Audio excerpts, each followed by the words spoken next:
बुद्धं शरणं गच्छामि, धम्मं शरणं गच्छामि, संघं शरणं गच्छामि.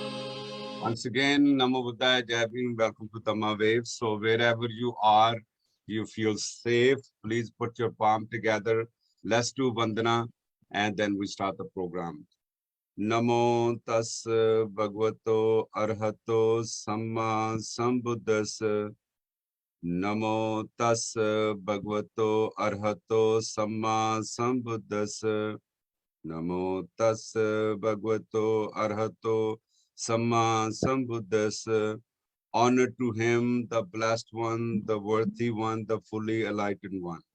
May all be healthy, happy, and peaceful. Sadhu, sadhu, sadhu.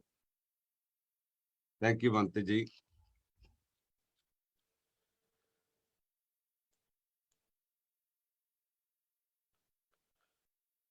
नमो तस् भगवतो अरहतो सम्मा संबुद्दस्स। नमो तस् भगवतो अरहतो सम्मा संबुद्दस्स। नमो तस् भगवतो अरहतो सम्मा संबुद्दस्स।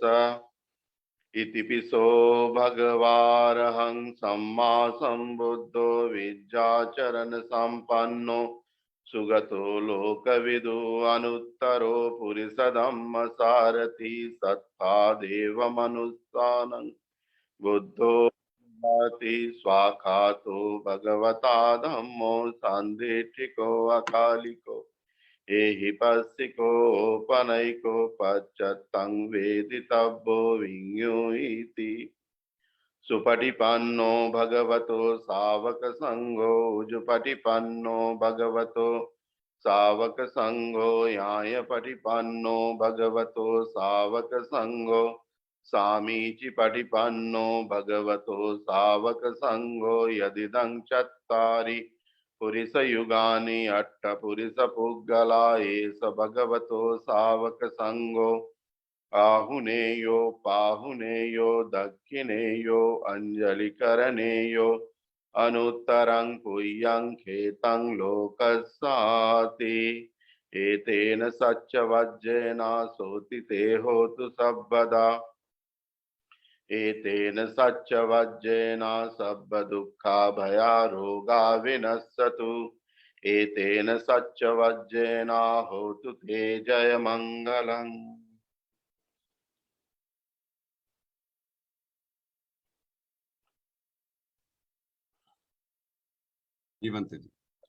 धन्यवाद माली जी, और विशेष तौर से उन सभी लोगों को जो धम्मा वेब से जुड़े हुए हैं।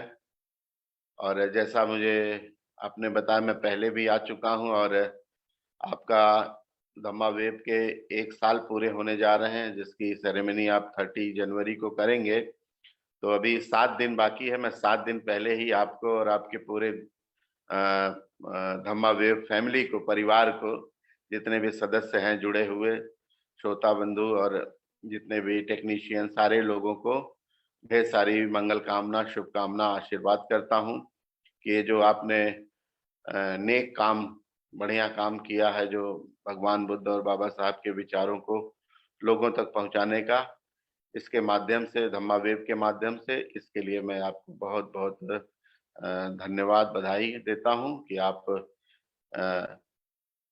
प्रतिवर्ष ऐसे ही सेरेमनी अपनी मनाते रहें और आपका जो ग्रुप है और बड़ा हो और बढ़े और लोगों में धम्म संवेग उत्पन्न हो। और जहां तक मुझे 20-25 मिनट आपने आज के दिए हैं, तो मैं एक श्रावस्ती की ही एक छोटी सी घटना है, भगवान बुद्ध, मैं थोड़ा सा आपको संक्षिप्त श्रावस्ती के बारे में बता दूं कि भगवान बुद्ध श्रावस्ती में अनाथ पिंडक के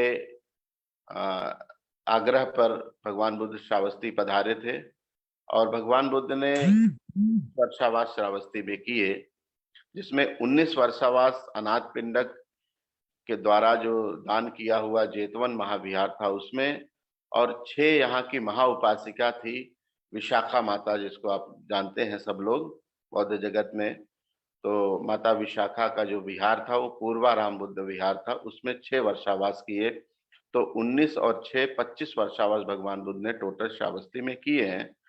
और जब 25 वर्षावास किए तो निस्संदेह यहाँ बहुत त्रिपिटक साहित्य में जितने भी उपदेश हैं उनमें से अधिकांशतः उपदेश भगवान बुद्ध ने श्रावस्ती में ही दिए। तो आज मैं उसी में से एक छोटा सा, बहुत छोटा सा, संक्षिप्त सा सूत्र, और किंतु उसका अर्थ गंभीर है, मैं उसकी देशना करता हूँ कि यहाँ का राजा था प्रसेनजित और उसकी रानी थी मल्लिका देवी। तो राजा का बहुत राजकाज में काफी व्यस्त रहा। यूं तो भगवान बुद्ध के प्रति बहुत ही श्रद्धालु था और अक्सर भगवान बुद्ध के दर्शन के लिए उनके पास आते थे, उनसे धम्म देशना लेने के लिए, सुझाव लेने के लिए, राजकाज की व्यवस्था के संचालन के लिए हर तरह का अपना शेयर करते थे भगवान के। इस बार क्या हुआ कि वो राजकाज में काफी उलझे रहे और बहुत दिन तक नहीं आ पाए। फिर वो अपना समय निकाल करके राजा प्रसेनजित एक दिन दोपहर के समय में भगवान के दर्शन को गया और उनको वंदन करने के बाद एक ओर बैठ करके कुशल क्षेम हालचाल होने के बाद भगवान से कहा कि भगवान, मैं राजकाज में इतना व्यस्त था कि मुझे समय ही नहीं मिला आपके पास आने का, कुछ करने का, और न ही मैं कर पाया। तो भगवान ने कहा, हाँ, राजकाज का काम या मनुष्य ग्रस्त जो है व्यस्त ही होता है, उसके बहुत सारे काम होते हैं, बहुत सारे उसका समय काम में ही बीत जाता है। किंतु इन काम में बीतने के साथ साथ भी मनुष्य को क्या कहते हैं, अपने लिए और क्या कहते हैं, अपनी विमुक्ति के लिए कुछ समय निकालना चाहिए। तो कहा, बनते आप ठीक कह रहे हैं, किंतु मैं ग्रस्त हूं और क्या करूं। तो भगवान बुद्ध उनको फिर एक छोटा सा उपदेश करते हैं कि राजन, ये जो जीवन है ये ऐसे ही व्यस्तताओं भरा है, इसमें समय का पता नहीं चलता और ये भी नहीं पता चलता कि जीवन कब बीत गया और मृत्यु कब आई और लेकर के चली गई। तो भगवान ने एक जगह कहा भी है कि जैसे सोए हुए को जो है, सोए हुए लोगों को बाढ़ बहा के लेके चली जाती है, ऐसे ही क्या कहते हैं, जागृत अगर मनुष्य नहीं है तो उसे भी मृत्यु अपने साथ लेके चली जाती है। तो इसलिए जागृत रहना मनुष्य को चाहिए, और जिससे कि उसका जो भव बंधन है, आवागमन है, ये क्षीण हो सके, तो उसके लिए प्रयत्न करना चाहिए, भगवान ने देशना में कहा।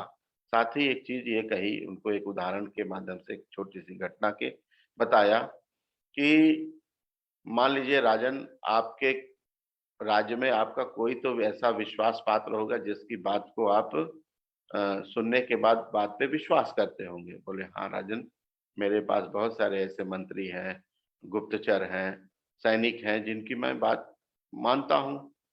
तो भगवान ने कहा कि मान लो कि एक पूरब की दिशा से एक आपका बहुत ही विश्वास पात्र व्यक्ति आए और आपसे ये कहे कि राजन, मैं पूरब की दिशा से आ रहा हूँ और मुझे एक बहुत ही बड़ा शिलाखंड, माने पर्वत जैसा पत्थर, और जो है वो इधर ही क्या कहते हैं, ढूंढलता हुआ, मतलब अ, आता हुआ, बढ़ता हुआ दिखाई दिया, और उसके सामने जो भी चीजें पड़ रही हैं, घर मकान पेड़ पौधे जीव जंतु, सारी चीजों को वो रौंदते हुए इधर को ही चला आ रहा है। तो राजन, कुछ उपाय हो सके तो उपाय करिए, अगर बच सकते हैं तो बचिए, नहीं तो मृत्यु निश्चित है, ऐसा कहता है। तो कहा भग कहा, फिर जो है दूसरी बार कहते हैं कि मान लो तुम्हारा कोई दूसरा, वो ये बात कहे कि मैं पश्चिम दिशा से आया, मैंने ऐसे ही देखा कि एक हिमालय पर्वत जैसा ऊंचा पहाड़, और वो इधर को ही बढ़ा आ रहा है, और वो जो भी उसके सामने पड़ रहा है, सारी चीजों को रौंदते हुए, कुचलते हुए, मसलते हुए, दबाते हुए इधर को ही चला आ रहा है। तो अब कुछ उपाय हो तो उपाय करो। तो उसी प्रकार से दक्षिण दिशा और उत्तर दिशा, चारों दिशाओं से इसी तरह की सूचना आपको कोई व्यक्ति दे तो आप क्या करेंगे? तो राजा ने कहा कि मैं क्या कर सकता हूँ भगवान, मुझे तो कुछ समझ नहीं आ रहा है, कुछ सूझ नहीं रहा है, मैं क्या करूं, कैसे इससे मैं मुक्त पाऊं, कैसे मेरी मुक्ति हो? तो भगवान कहते हैं कि ये तो पर्वत, जो जैसे पर्वत तो एक उदाहरण है, किंतु मनुष्य के जीवन में, उसके निजी जीवन में, व्यक्तिगत जीवन में इसी पर्वत समान ही विशाल और सारी चीजों को रौंदते हुए, मसलते हुए, कुचलते हुए, दबाते हुए क्या है, हमारी जीवन की चार चीजें चली आ रही। जैसे चारों दिशाओं से पर्वत आ रहा है, पहाड़ आ रहा है, उसी प्रकार से हमारे जीवन में चार चीजें आ रही हैं जिनको हमें समझना चाहिए। क्या चीज? जैसे कहा कि बुढ़ापा, बुढ़ापा हमारे जीवन में बढ़ता चला आ रहा है। हम बचपन में पैदा हुए, पैदा होने से लेकर के आज तक हम केवल आयु गिन रहे हैं कि मैं 40 साल का हो गया, कोई कह रहा है मैं 50 साल का हो गया, कोई कह रहा है मैं 60 साल का हो गया। तो इसी तरह से क्या है, ये जरा जीर्णता है, बुढ़ापा है। इसमें क्या है, शरीर का क्षय हो रहा है। तो इस तरह से ये पर्वत समान है, रात दिन बढ़ता चला आ रहा है और एक न एक दिन हमें क्या कहते हैं, समाप्त कर देगा, आयु पूर्ण कर देगा, आयु समाप्त हमारी हो जाएगी, फिर हमारे पास समय नहीं होगा, तो जीवन समाप्त हो जाएगा। ये एक बात बताई। दूसरा, उसी तरह से हमारे जीवन में क्या है, रोग व्याधि जिसको कहते हैं, बीमारी कहते हैं, ये बीमारी भी हमारे जीवन में रोज हमारे जीवन में बढ़ी, हमारी तरफ बढ़ी आ रही है। कभी कुछ, कभी कुछ, कभी कुछ, कभी कुछ, फिर अंततः क्या है, जैसे जैसे शरीर बूढ़ा होता है वैसे वैसे रोग भी बड़े बड़े गंभीर होते चले जाते हैं। अंततः क्या होता है कि हम किसी न किसी बीमारी का शिकार होकर के, रोग का शिकार होकर के मृत्यु को प्राप्त हो जाते हैं। तो ये एक रोग भी उस पर्वत की तरह से है जो रात दिन हमें उसके आगे, चाहे जो भी पड़ता हो, अमीर हो, गरीब हो, राजा हो, प्रजा हो, धनी हो, निर्धन हो, कोई भी व्यक्ति हो, उस सबकी तरफ रोग चला आता है। ऐसा नहीं कि गरीब व्यक्ति बीमार नहीं पड़ता, केवल अमीर पड़ते, या अमीर पड़ता है गरीब नहीं पड़ते। तो ये रोग सबके शरीर में होता है, तो ये भी हमारी ओर बढ़ा चला आता है। इससे भी हमें बचने का उपाय करना चाहिए। दूसरा क्या है, तीसरा, मृत्यु। मृत्यु जो भी हमारे तरफ चली ही आ रही है। मृत्यु का भय हमें हरदम हमेशा लगा रहता है। वो हम चाहे सफर कर रहे हो, चाहे घर में हो, चाहे घर से बाहर हो, चाहे आज में यात्रा कर रहे हो, और किसी न किसी कारण से हमें मृत्यु का भय लगा ही रहता है, हम भयभीत रहते हैं। तो मृत्यु मृत्यु भी हमारी तरफ बढ़ी ही आ रही है, बढ़ी ही आ रही है। तो ये भी एक तीसरी दिशा है। और चौथी दिशा है मनुष्य के अपने कर्मों से उत्पन्न जो भय है। क्योंकि आदमी रागवश, द्वेषवश, मोहवश, लोभवश, ईर्ष्यावश, है ना, किन्हीं न किन्हीं कारणों से ऐसे कर्म करता है जिन कर्मों को करने से उसे भय उत्पन्न होता है उसके जीवन में। तो वो भय भी उसके जीवन में सदा रात दिन लगा ही रहता है, भय से मुक्त नहीं हो पाता। कभी-कभी मनुष्य इस जीवन की चिंता छोड़ कर के अगले जन्म की चिंता करता है, भव की चिंता करता है, विभव की चिंता करता है, अगले तमाम तरह के कर्मकांड करता है, तमाम तरह के यज्ञ, हवन, बलि, उपवास, व्रत इत्यादि, ऐसे कि मेरा अगला जन्म अच्छा हो ये। तो ये क्या कहते हैं, ये भय है तो मनुष्य का। तो ये 4 प्रकार के जीवन में हम लोगों के भय हैं, उस चारों दिशा के समान। जैसे उन चारों दिशा से हिमालय पर्वत चला आ रहा था और क्या कहते हैं, एक न एक दिन उसके सामने पड़ के पिसना ही था। उसी तरह ये जो अ, बुढ़ापा है, रोग है, मृत्यु है और भय है, इनके आगे हम सब लोगों को एक न एक दिन अ, चले ही जाना है, कुछ नहीं है।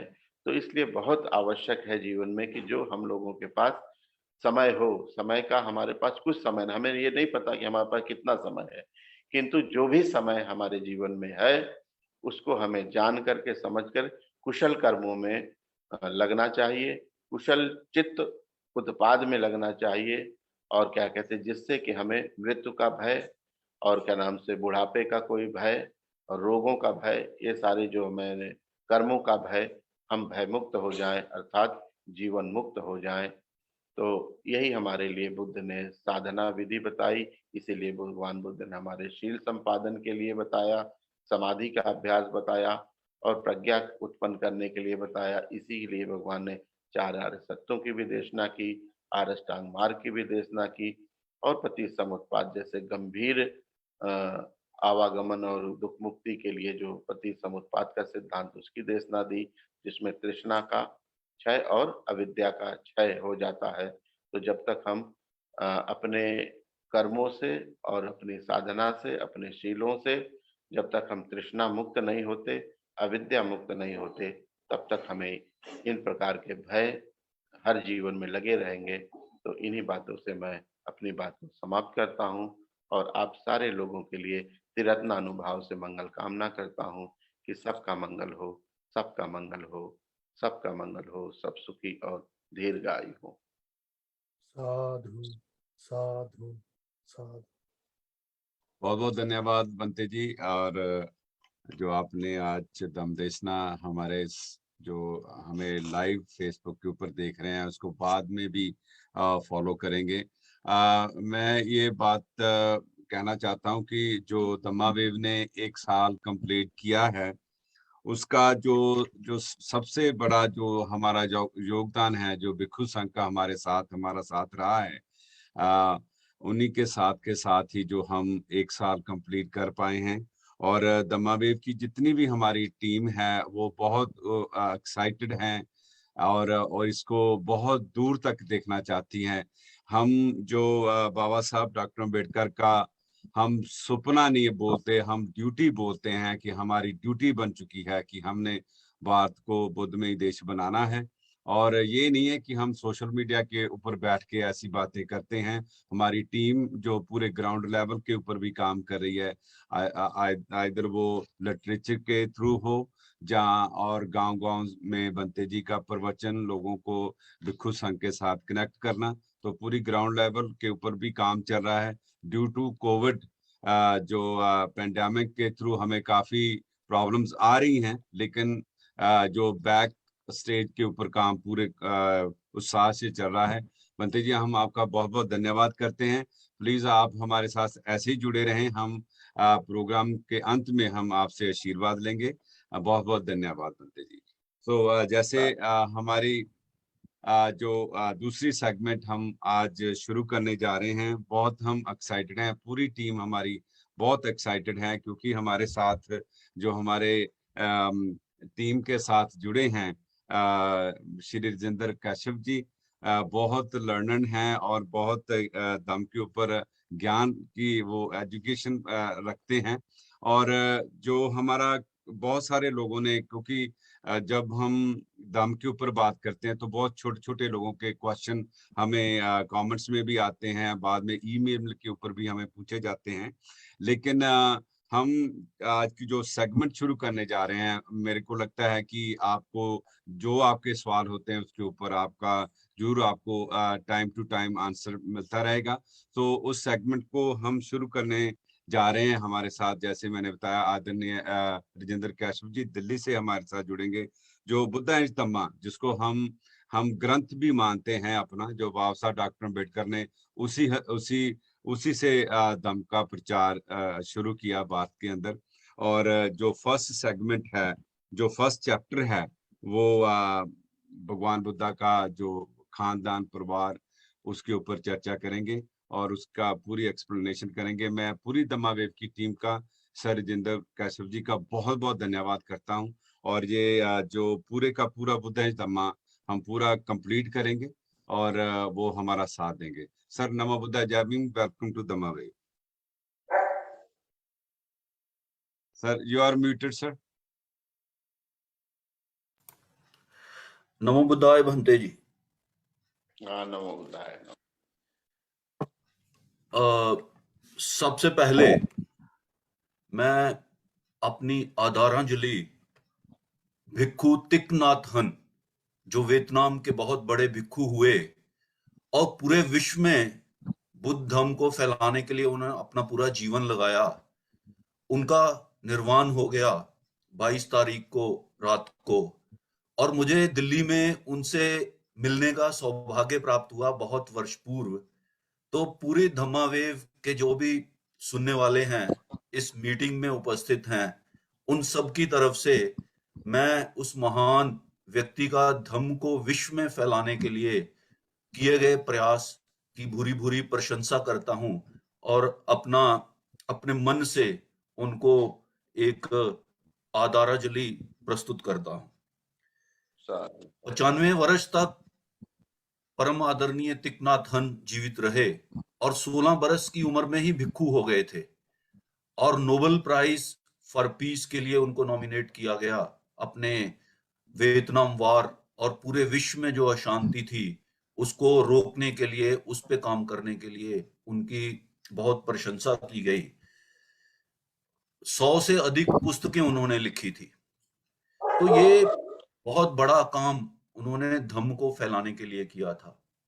आज हम एक विशेष जो इनिशिएटिव है, अनुष्ठान है, उसको शुरू कर रहे हैं कि हम बाबा साहब अंबेडकर द्वारा रचित ग्रंथ जो है बुद्ध और उनका धम्म, उस पर चर्चा करेंगे, उसका पठन करेंगे।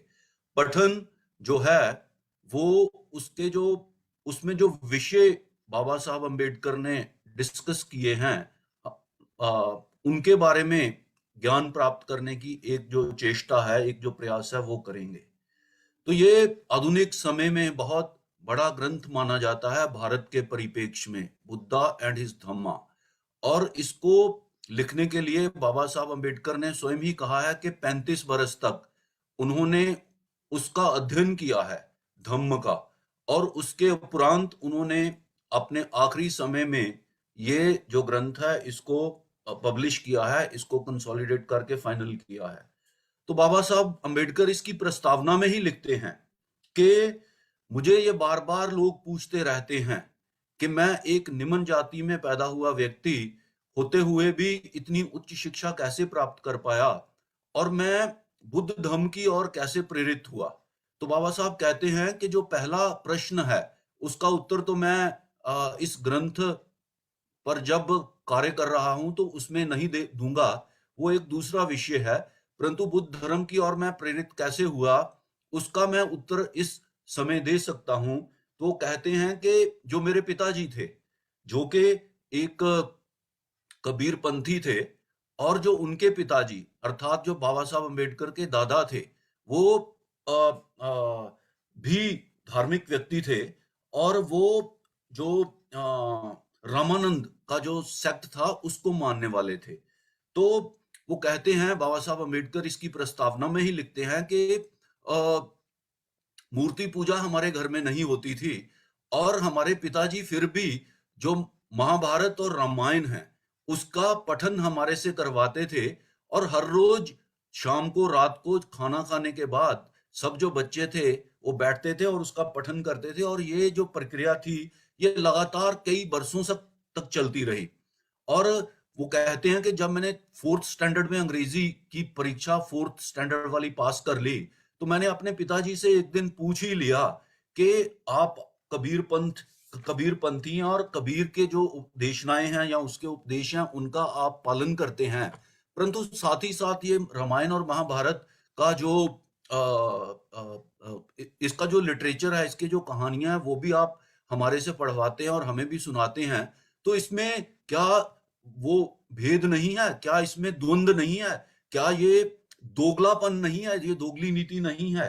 तो बाबा साहब कहते हैं कि उनके जो पिता थे वो बहुत ही पितृ सत्ताधारी व्यक्ति थे, पैट्रियार्क थे वो, और उनके सामने कोई बोल नहीं सकता था, और वो बड़े अनुशासन के बहुत सख्त व्यक्ति थे। क्योंकि मेरी माता का देहांत बचपन में हो गया था तो मैं कुछ लिबर्टी ले भी लेता था उनसे ये बात करने की। तो कहते हैं कि पिताजी ने कहा कि जो तुम्हें कहा जाता है तुम वो करो, प्रश्न मत करो। तो फिर कहते हैं कि हम पढ़ते रहे, और कुछ दिनों बाद जब फिर ये मेरे सामने द्वंद पेश हुआ तो मैंने एक दिन फिर पिताजी से पूछ लिया कि आप के सामने मैंने पहले भी निवेदन किया था कि ये जो द्वंद है इस पे आप कुछ रोशनी डालिए। तो पिताजी ने कहा कि मैं इसलिए कहता हूं तुम्हें महाभारत और रामायण को पढ़ने के लिए कि उसमें जो जो करेक्टर हैं, उसमें करेक्टर जो हैं वो निम्न जातियों के भी लोग उसके करेक्टर हैं और उन्होंने भी उच्च पोजीशन प्राप्त की है। तो इसलिए हम क्योंकि निम्न जाति के लोग हैं, तो इसलिए पढ़वाता हूं मैं आप लोगों से कि आप में हीन भावना प्रतिपादित ना हो। इसलिए आपको ये जानना चाहिए कि कर्ण भी एक महान आदमी था और वाल्मीकि जो कोरी जाति में पैदा हुआ था, वो रचयिता बना था रामायण का।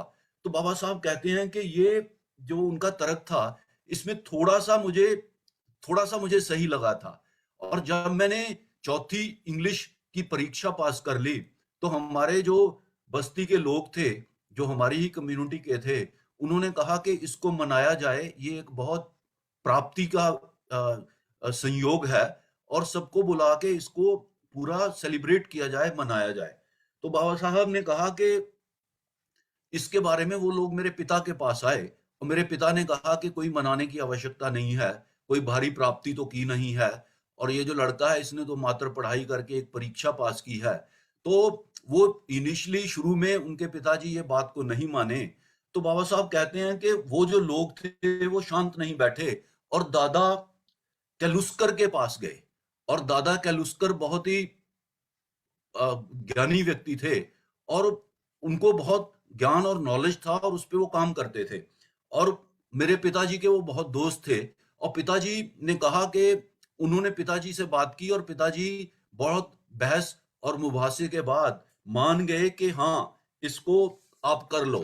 तो फिर बाबा साहब कहते हैं कि दादा कैलुस्कर ने उनको जो बुद्ध के जीवन के ऊपर जो पुस्तक लिखी थी, जो कि सयाजी राव गायकवाड़ जो बड़ौदा के महाराजा थे, उनके लिए वो पुस्तक लिखी गई थी, उसकी एक प्रति वो बाबा साहब को देते हैं और बाबा साहब अंबेडकर कहते हैं कि बुद्ध के बारे में और धम्म के बारे में जानकारी प्राप्त करने का ये मेरा पहला अवसर जो मुझे प्राप्त हुआ, वो उस किताब को पढ़ने के बाद और उसके ही पठन करने के बाद बहुत सारे जो इंट्रिकेसीज थे धम्मा को लेके, वो मेरे सामने, मैं उनके बारे में जान पाया। और ये बुद्धा और धम्मा को लिखने के लिए बाबा साहब अंबेडकर ने पंजाब के दो लोगों को बहुत धन्यवाद दिया है, मान्यवर नानक चंद जी रत्तू को और प्रकाश चंद जी को। और इसकी प्रस्तावना में ही एक से ज्यादा बार उन महानुभावों का नाम लिखा है, दोनों होशियारपुर जिले के रहने वाले, वो लोग जिन्होंने बाबा साहब अंबेडकर की सहायता की थी इस पुस्तक को लिखने में। और कहा कि बार बार उसको टाइप करना पड़ा और अपना समय की परवाह ना करते हुए ये दोनों महानुभाव थे जो उन्होंने उनका धन्यवाद किया और चिटनिस साहब का भी धन्यवाद किया जिन्होंने इसका प्रूफ रीडिंग किया। और बाबा साहब आगे लिखते हैं इसकी प्रस्तावना में कि 1956 में जब मैंने ये तय किया कि मुझे बुद्धा और धम्मा लिखनी है, तो ये कोई ऐसा रिएक्शन नहीं था। मैंने धम्म को 35 वर्षों से जाना था और उसको जानने के बाद ही मैंने ये विचार किया था कि इस पे एक पुस्तक मैं लिखूंगा और इसमें जो इश्यूज हैं, इसमें जो मुद्दे पैदा हो गए हैं, उसको मैं अपने नजरिए से स्पष्ट करने की कोशिश करूंगा। तो जो इसका परिचय है इस पुस्तक का, उसमें बाबा साहब ने धम्म में अलग अलग समय पे जो द्वंद्व पैदा हुए हैं उनकी विवेचना की है। उन्होंने जो 4 आर्य सत्य हैं उस पे तबसरा किया है। उन्होंने आत्मा और पुनर्जन्म का क्या धम्मा के अनुसार अंडरस्टैंडिंग है और क्या जो ब्राह्मणी ग्रंथ हैं उनके अनुसार क्या अंडरस्टैंडिंग है, उसके बारे में विवेचना की है। उसमें उन्होंने अंत में जो भिक्खु हैं, भिक्खु का जो रोल और रिस्पॉन्सिबिलिटी धम्म को लेके क्या है, उसके बारे में विवेचना की है। और ये जो पुस्तक है ये 8 ग्रंथों में है, 8 इसके मेजर बुक्स हैं। और आज हम जो विवेचना करेंगे वो जो इसका ग्रंथ पाठ हैं, हम उसके बारे में ही चर्चा करेंगे। और ये बुद्ध के जन्म और उनकी प्रव्रज्या से शुरू होते हैं और जो बोधि प्राप्त करने के बाद तथागत बुद्ध ने क्या क्या अस्वीकार किया है, क्या क्या परिवर्तित किया है और क्या क्या चीजें उन्होंने स्वीकार की हैं, इस धम्म को स्थापित करते हुए उस पे इसका जो 7वां पार्ट है वो खत्म होता है। तो पहला पार्ट जो है इस पुस्तक का वो जन्म और प्रव्रज्या से शुरू होता है और इसमें बाबा साहब अम्बेडकर ने कहा है कि जो सिद्धार्थ गौतम है उनके जो पिता है उनका वंश के बारे में, उनकी माता के वंश के बारे में चर्चा की है। और इसमें कहा गया है, इसमें बहुत सारी धारणाएं हैं। जब हम अलग अलग जो स्कूल हैं बुद्धिज्म के, उनके द्वारा जो लिटरेचर क्रिएट किया हुआ है उसको हम अध्ययन करते हैं तो शायद भगवान को महिमा मंडित करने के लिए कि कुछ एक लोगों ने कुछ कहानियां भी रच दी हैं, परंतु बाबा साहब अम्बेडकर ने अपनी इस पुस्तक में उन कहानियों को ज्यादा तवज्जो नहीं दी है और एक जो उनकी अंडरस्टैंडिंग में बुद्ध का जन्म कैसे हुआ और क्या वो प्रक्रिया रही उसका एक विवरण प्रस्तुत किया है। और उसके बाद असित मुनि उनके पास आते हैं, उनके साथ आके वो बुद्ध के बचपन में पैदा होने के बाद उनके दर्शन करते हैं और ये भविष्यवाणी करते हैं जो कि शायद बुद्ध के जन्म से पहले ही जो 8 उनके आचार्य बाद में रहे हैं और ज्ञानी लोग थे, उन्होंने पहले भविष्यवाणी की और जो असित मुनि आके उसको रिकन्फर्म करते हैं और वो रोते हैं कि जब इस महान बच्चा जो है ये जब बुद्ध बनेगा तो तब इसके दर्शन करने के लिए मैं जीवित नहीं रहूंगा और ये मेरी अभिलाषा पूरी नहीं हो पाएगी कि मैं भी कोई जो बुद्ध है उसके साथ ज्ञान, उसके साथ रह के ज्ञान को मैं प्राप्त कर सकूं। तो इसके बारे में शुरुआत में इसमें जो बुद्ध की करुणा है बचपन में ही और उनमें जो ध्यान लगाने की उनमें वो कैपेबिलिटीज हैं, चाहे वो खेतों में हल चलाने के लिए जाते हैं, चाहे वो उत्सव मनाने के लिए जाते हैं, परंतु उनमें जो लगन और कैपेबिलिटी है उस ध्यान की अवस्था को बचपन में ही प्राप्त करने की उसकी विवेचना करते हैं। और करुणा जो उनके करैक्टर में बचपन में ही शामिल थी उसकी वो विवेचना करते हैं कि कैसे वो ये क्वेश्चन रेज करते हैं छोटे होते ही बचपन में कि एक जो श्रमिक है, एक जो मजदूर खेतों में काम करता है, उसका शोषण एक जमींदार जिसके वो खेत हैं कैसे कर सकता है। देवदत्त वाली जो कहानी है कि वो पक्षी को मार देता है और बुद्ध पक्षी पे तीर चलाता है और वो बुद्ध उस पक्षी की सेवा करके उसको बचाते हैं। तो ये प्रतिपादित करता है कि उसमें उनमें करुणा और अनुकंपा की जो भावना है एक छोटा बच्चा होते हुए भी बहुत ऊंचे दर्जे पर विकसित है। बुद्ध का विवाह की इसका दूसरा मेजर पोर्शन है जो बाबा साहब जिसके बारे में इसमें चर्चा करते हैं। और उनका विवाह यशोधरा से जो होता है उसका स्वयंवर के बारे में बाबा साहब अपनी इस पुस्तक में चर्चा करते हैं कि स्वयंवर में भी लक्ष्य भेद को बुद्ध प्राप्त करते हैं, परंतु वो लक्ष्य भेद किसी जीव की हत्या करके नहीं प्राप्त होता है, परंतु वो एक प्रक्रिया के अंतर्गत होता है। और यशोधरा भी बुद्ध को जो गौतम, सिद्धार्थ गौतम के नाम से उस वक्त जाने जाते हैं, उनको ही अपना वर सिलेक्ट करती है और उनसे ही अपनी शादी का जो अनुष्ठान है वो पूरा करने के लिए इवन स्वयंवर भी हो जाता है जिसको बुद्ध जीतते हैं। तो उसको बाबा साहब अम्बेडकर ने अपनी इस प्रक्रिया इस पुस्तक में शामिल किया है। फिर उनके पिता द्वारा की गई जो भी योजनाएं हैं कि ये किसी भी प्रकार से जो है वो एक विवाहित पुरुष, एक परिवार को पालने वाला एक सामाजिक व्यक्ति होने के नाते ही रहे और उसके लिए वो महलों का निर्माण करते हैं और बहुत सारे जो चीजें चाहिए उनके आमोद और प्रमोद के लिए उसका वो प्रबंध करते हैं, परंतु फिर भी वो बुद्ध को अपना जो मार्ग है उससे उन चीजों का उनके मार्ग को रोकने के प्रति कुछ भी असर नहीं हो सकता। फिर इस पुस्तक में आगे प्रधानमंत्री जो शुद्धोदन के प्रधानमंत्री हैं वो कैसे बुद्ध से वार्तालाप करते हैं कि तुम इन सब जो सुविधाएं हैं उनका उपभोग करो, तुम ज्ञान प्राप्त करने की तरफ मत बढ़ो। और कैसे उसमें बुद्ध उसको उत्तर देते हैं उस प्रधानमंत्री को, और वो निरुत्तर हो जाता है। उसके बाद शाक्य संघ में बुद्ध कैसे शामिल होते हैं, और एक प्रक्रिया के अनुसार वो बाद में संघ में भी शामिल होती है प्रक्रिया, कि कोई भी जो रेजोल्यूशन है अगर उसको 3 बार कहा जाए किसी सभा में और तीनों बार उसका कोई विरोध ना हो, तो उसको मान्य समझा जाना चाहिए। तो ये जो परंपरा है, ये धम्म में जो परंपरा प्राप्त हुई है, वो शायद ये शाक्यों की जो सभा थी उसमें जो एक तरीका था काम करने का, उसके ही अनुसार वो उनसे प्राप्त हुई, वहां से उन्होंने ली थी।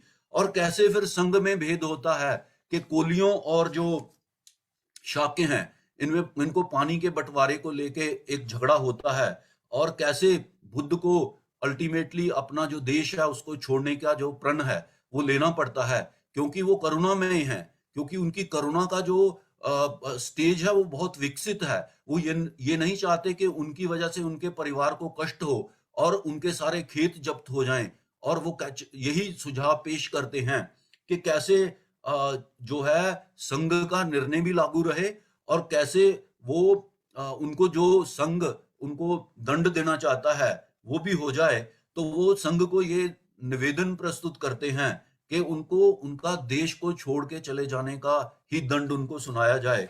और इसके बाद उनकी प्रव्रज्या होती है कपिल मुनि के आश्रम में, जो कि कपिल वस्तु में ही स्थित होता है। और कैसे उसके बाद जो कंथक और जो गृह त्याग के बाद उनका जो साथी है राजकुमार का सेवक छन्न और कंथक घोड़ा, कैसे वो उसकी कपिल वस्तु की सीमा तक लेके जाते हैं। और ये जो ह्यूमन रिलेशनशिप है, एक माँ का बाप का अपने पुत्र से, एक पति का अपने पत्नी से, एक पिता का अपने पुत्र से, बाबा साहब अम्बेडकर उन जो भावनाएं हैं, उनका जो एक मानसिक स्थिति है उस वक्त जब उनका पुत्र जो है वो उनको छोड़ के जा रहा है, उसका एक बहुत ही मार्मिक जो विश्लेषण है अपनी इस पुस्तक में प्रस्तुत करते हैं। इसका जो दूसरा भाग है वो सदा के लिए अभिनिष्क्रमण का मतलब होता है चारिका पे चले जाना, छोड़ के चले जाना। तो कपिल वस्तु से राजगृह चले जाते हैं तथागत, और राजगृह में उनकी राजा बिंबिसार के साथ मुलाकात होती है। और वो भी एक ऐसा संयोजन होता है, एक ऐसा मौका होता है कि इतने प्रभावशाली एक भिक्षु को, एक श्रमण को लोग ऑब्जर्व करते हैं, उसका जो तेज है उससे प्रभावित होते हैं। और राजा के महल के नीचे ये सब लोग इकट्ठे होते हैं, तो राजा देखता है कि कौन है, तो फिर सबको पता लग जाता है कि ये तो शाक्यों का राजकुमार सिद्धार्थ है, जो कि खोज में अपने घर को छोड़ के आगे बाहर आ गया है।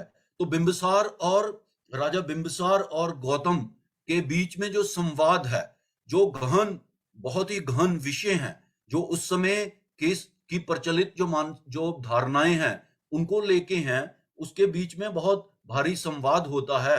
तो राजा भी सम्राट बिंबिसार बुद्ध तथागत सिद्धार्थ को प्रेरित करता है, सिद्धार्थ गौतम को प्रेरित करता है कि वो जवान है, वो तो अभी कुछ वर्षों का ही है, उसका तो बहुत जीवन शेष है, और अगर उसको कुछ ज्ञान प्राप्त करना है, कुछ धर्म के बारे में जानना है, तो उसको इंतजार करना चाहिए। वो सब चीजें तो जब व्यक्ति बूढ़ा हो जाता है तब करता है। तो कैसे सिद्धार्थ ये राजा को चेताते हैं कि जो मौत है वो तो हर समय आपका पीछा कर रही है और पता नहीं किस वक्त आ जाएगी। और जो लोग ये कहते हैं कि जब बुढ़ापा आएगा तब हम धम्म के बारे में विवेचना करेंगे, तो शायद उससे पहले ही मौत उनको लेके चली जाएगी और उनके पास मौका भी नहीं रहेगा।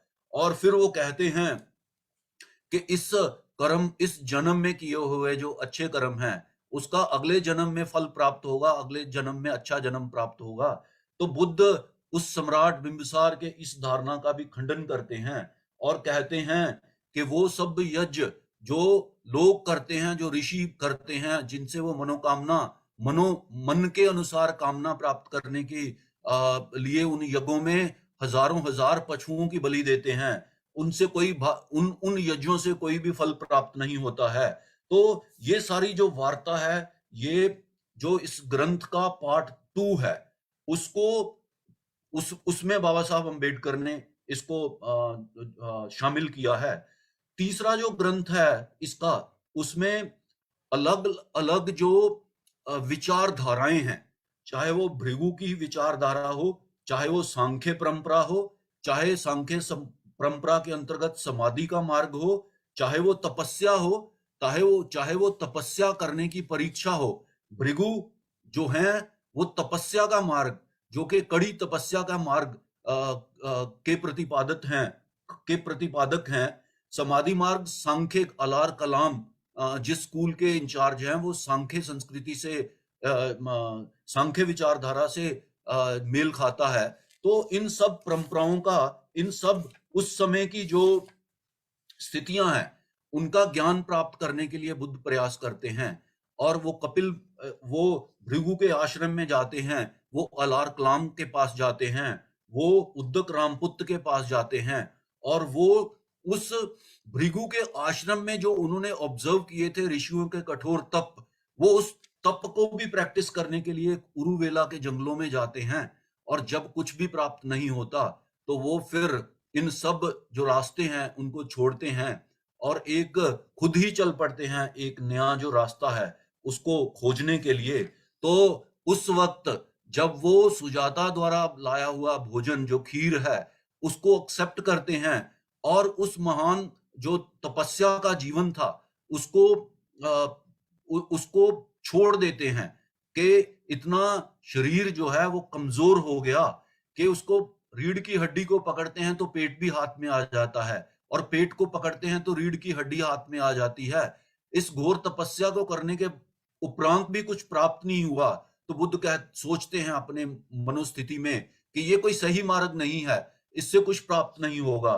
तो वो नए मार्ग की खोज में आगे चलते हैं, स्वयं ही चल पड़ते हैं, और सुजाता द्वारा दी गई खीर को प्राप्त करने के बाद वो फिर से स्फूर्ति उनके शरीर में आती है और वो गया के पास उस पीपल के वृक्ष को पाते हैं कि ये एक सुविधाजनक स्थान है, इस पे बैठ के मैं घोर अनुष्ठान करूंगा। और वो रिजॉल्व करते हैं, स्ट्रॉन्ग रिजॉल्व, कि जब तक मुझे बॉडी प्राप्त नहीं होगी मैं इसके नीचे से नहीं उठूंगा।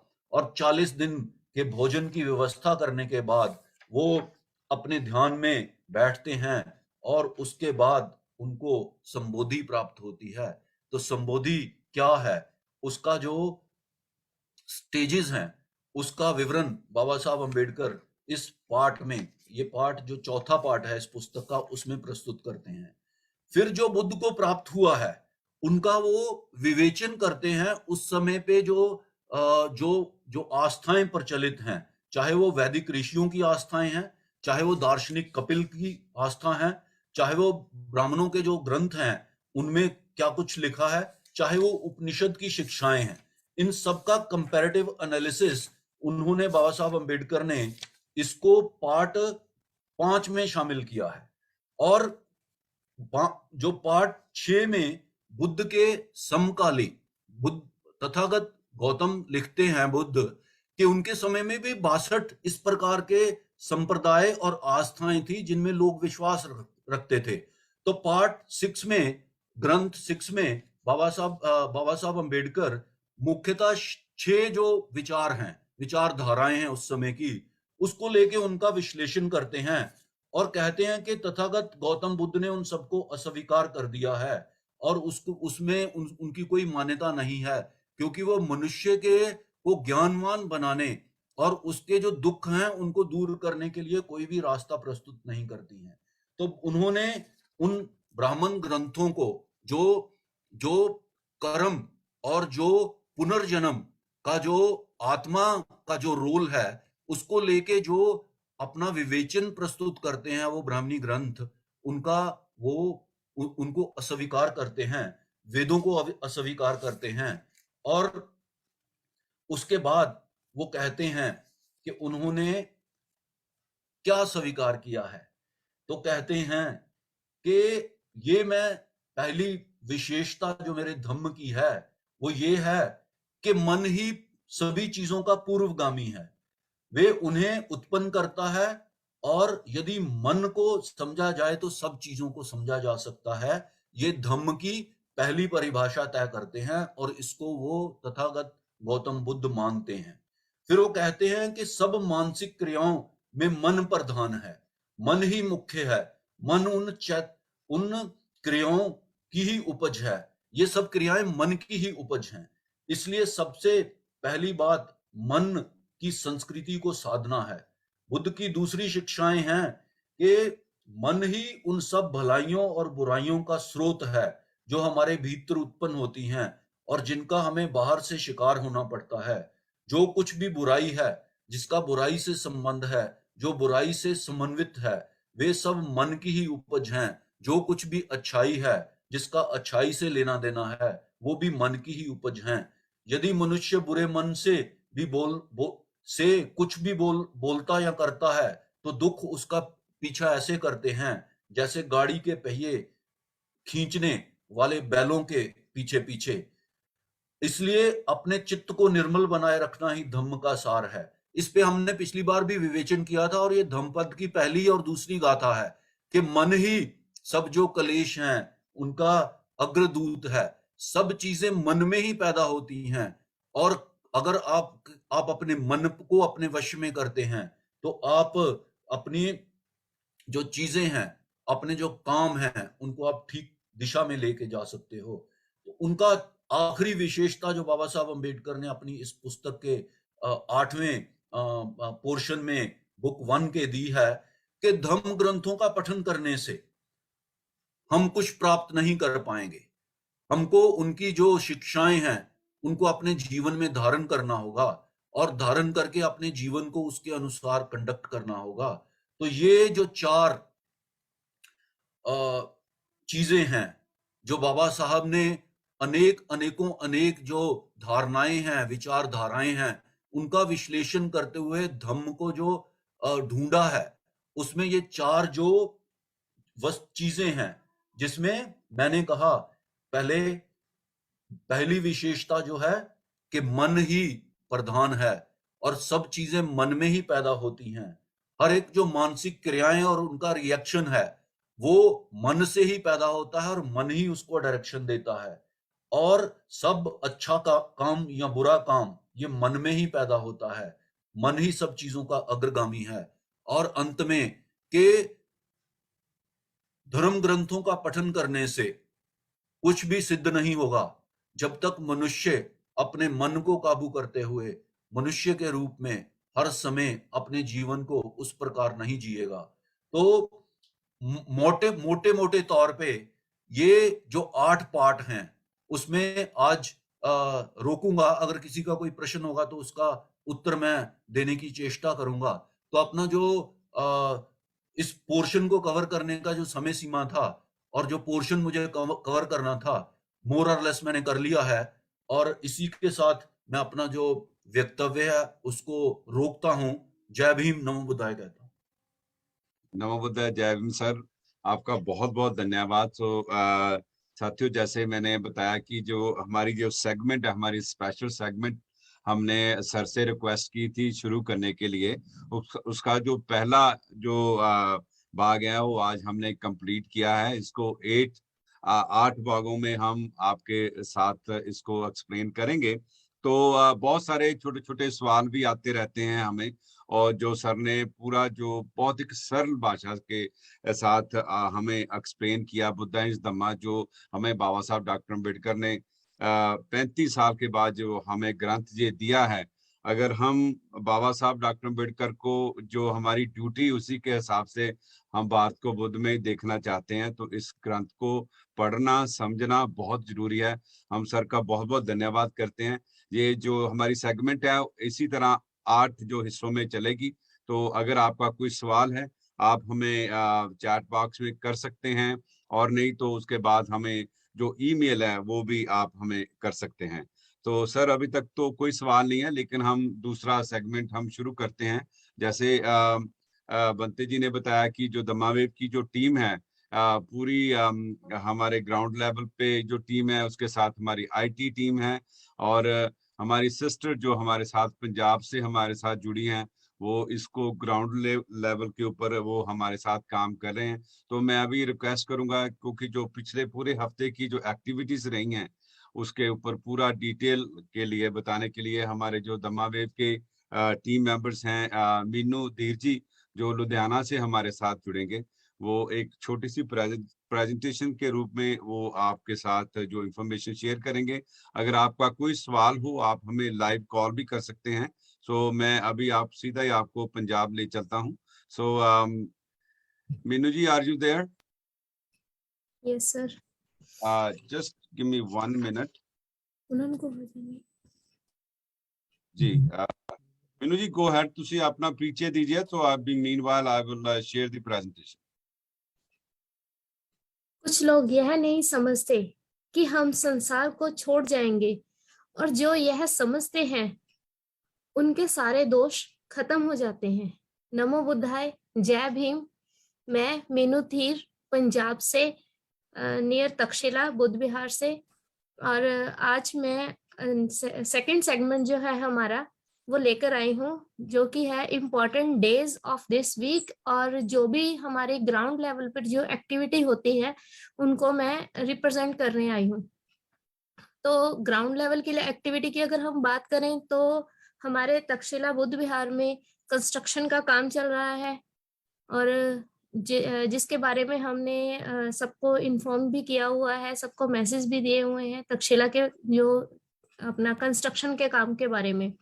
और बाकी जो सेकंड पार्ट है हमारे सेगमेंट का, उसमें है important days of the week. और इसमें हम लास्ट वीक जो हमारा मंडे है तब से स्टार्ट कर रहे हैं, जो कि 18 जनवरी को मंडे से स्टार्ट हो रहा है हमारा। तो उसमें जो हमारे इम्पोर्टेंट डेज है मैं उसको थोड़ा सा एक्सप्लेन करूंगी। 18 जनवरी को बाबा साहब जी ने एक स्पीच दी थी, जो कि इस प्रकार है। 18 जनवरी 1943 को डॉक्टर BR अम्बेडकर जी ने पूना में MG रनाडे के 101 जन्म दिवस पर एक व्याख्यान दिया था, जो आगे चलकर रनाडे, गांधी एवं जिन्ना के रूप में प्रकाशित हुआ। इस पुस्तक में रनाडे, गांधी और जिन्ना के व्यक्तित्व की तुलनात्मक अध्ययन किया गया तथा यह बताया गया कि नायक पूजा अच्छी नहीं है। यह एक अच्छी बात नहीं है, क्योंकि समाज तथा देश के हितों के लिए यह एक हानिकारक होता है। हमें नायक पूजा पर नहीं जाना चाहिए। किसी एक विशिष्ट व्यक्ति और नायक के लिए हमें पूजा नहीं करनी चाहिए। और उसके बाद 19 जनवरी को हम ओशो के निर्वाण दिवस के रूप में हम मनाते हैं। 19 जनवरी 1990 को ओशो का निर्वाण हुआ था, निर्वाण दिवस था। ओशो ने भी भगवान बुद्ध और धम्म के बारे में कई प्रवचन दिए हैं, और खुल के लोगों को भगवान बुद्ध के बारे में जानकारी दी है। उन्होंने बताया कि गुरु रविदास जी भी एक बुद्ध शिष्य ही थे। उसके बाद 21 जनवरी और 22 जनवरी, 21 जनवरी को प्रथम गोलमेज सम्मेलन, जो कि 21 जनवरी 1931 को समाप्त हुआ।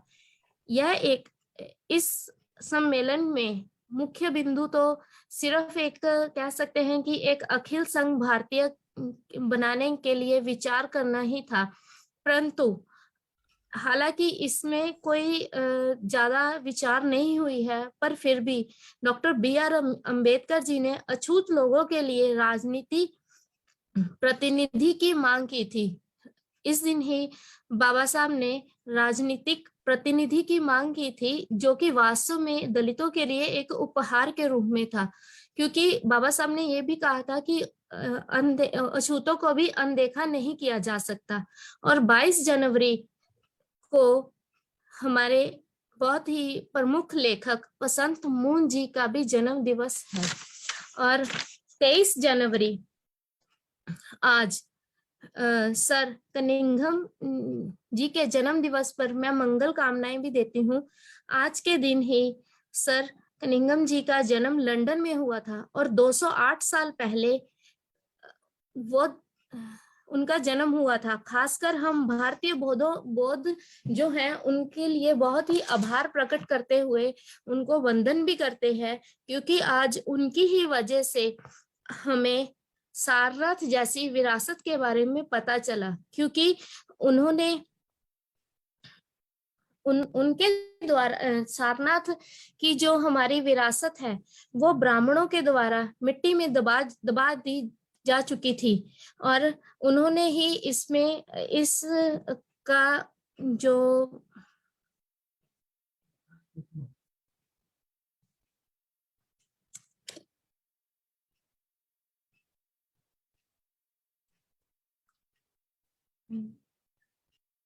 क्या हुआ, बंद हो गई? हाँ जी, आई थिंक कोई नेटवर्क इशू है। सो मीनू जी की और जाने से पहले एक question, Rajendra sir, are you still there? Yes yes, I am here. Yes sir. Sir एक क्वेश्चन आया है हमें, तो थोड़ा सा वो क्वेश्चन को क्लियरली एलैबोरेट करना चाहते हैं हमारे जो पासक हैं, लिसनर हैं। क्वेश्चन वाज कि सॉरी टू जी go ahead Meenu ji, go ahead. Sorry to interruption sir, थोड़ा नेटवर्क इशू हो गया था। तो सारनाथ जैसी महाभूमि को भी सर दुनिया के सामने लेकर आए। सारनाथ में ही भगवान बुद्ध जी ने अपना पहला प्रवचन दिया और कुशीनाराक में परिनिर्वाण भी हुआ। कहने को तो कम्युनिस्ट लोग जो हैं वो बहुत बातें करते हैं कि अंग्रेज ऐसे हैं, बहुत कुछ बोलते हैं उनके बारे में, बट अंग्रेजों की ही देन है आज जो हमारा रेलवे सिस्टम है, भारत ने इतनी उन्नति की हुई है, हमारी जो यूनिवर्सिटीज हैं वो उनकी ही देन है। कहीं ना कहीं हमें अंग्रेजों का भी थैंक्स करना चाहिए, और एज ए बुद्धिस्ट मैं खुद भी उनको नमन करती हूँ और उनकी आज जन्म दिवस पर मंगल कामनाएं भी देती हूँ अपनी टीम की तरफ से भी, जिन्होंने हमें सारनाथ जैसी भूमि और सारनाथ हमें जिनके जानकारी दी, सारनाथ के बारे में हमें पता चला। धन्यवाद। नमो बुद्धाय, जय भीम। नमो बुद्धाय, जय भीम। मीनू जी आपका बहुत बहुत धन्यवाद।